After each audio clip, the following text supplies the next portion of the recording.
Et nous retournons en Syrie où un nouveau cessez-le-feu doit prendre effet dans moins de 24 heures.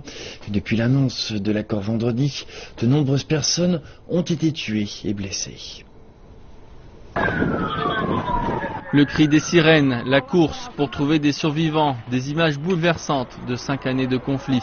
Un cessez-le-feu doit entrer en vigueur lundi au coucher du soleil, mais durant le week-end, un groupe de surveillance a déclaré qu'une intensification des frappes aériennes sur les zones tenues par les rebelles avait fait au moins 90 morts et beaucoup plus de blessés.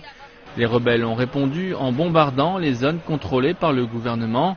Un cessez-le-feu en février a échoué en quelques semaines et les combats se sont accentués durant l'été. La différence avec le dernier accord, c'est que la Russie et les États-Unis peuvent continuer à frapper les groupes terroristes comme l'EI et les milices liées à Al-Qaïda. Le secrétaire d'État américain a demandé aux combattants de l'opposition de couper les liens avec ces groupes terroristes dès que possible.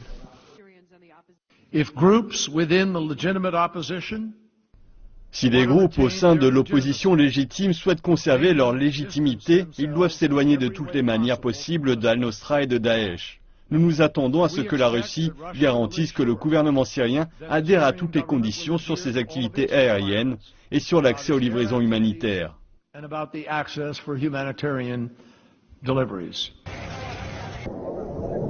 Pendant ce temps, l'armée turque dit que ses avions ont tué 20 combattants du groupe EI dans le nord de la Syrie, tandis que le président turc a réitéré son engagement à éliminer les djihadistes en Syrie. Il est de notre premier devoir pour notre peuple de vaincre Daesh en Syrie et d'éviter que ce groupe organise des attaques en Turquie. Le président Erdogan s'est aussi engagé à approfondir les mesures contre les groupes militants kurdes. Le mois dernier, les forces turques sont allées en Syrie pour poursuivre les djihadistes, mais ont aussi repoussé des combattants kurdes syriens. La Turquie les voit comme une extension du PKK, le groupe rebelle kurde qui a mené une insurrection de 30 ans en Turquie. Au milieu de tant d'alliances, d'intérêts en jeu et de violences meurtrières, il y a l'espoir que les Syriens fatigués de combattre posent leurs armes et donnent au cessez-le-feu une chance d'exister.